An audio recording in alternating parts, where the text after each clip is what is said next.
मुझे यकीन नहीं आ रहा तुम भी यहाँ मौजूद हो अली। तुम फिर से मेरे लिए गिफ्ट लाए हो? इस बार गिफ्ट तुम्हारे लिए नहीं, मर्द के लिए। उसका बर्थडे भूल गया था, सुबह लीना ने याद दिलाया। वो मेरी औलाद है, उससे ज्यादा हम कुछ भी नहीं होना चाहिए मेरे लिए। मैं भी मर्द के लिए गिफ्ट लेना चाहती हूँ।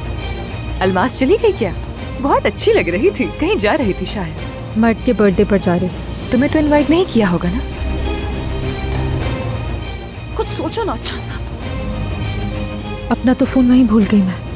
अपना फोन यहीं भूल कर चली गई। तुम्हारा मैसेज आया है शायद। अली का है। बस अली को कॉल करनी है मुझे।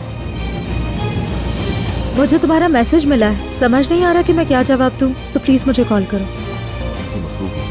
मेरी विश है कि मैं, मेरी अम्मी और मेरे पापा हमेशा एक साथ रहें। ये मोहब्बत बदुआ बन गई है, ये सजा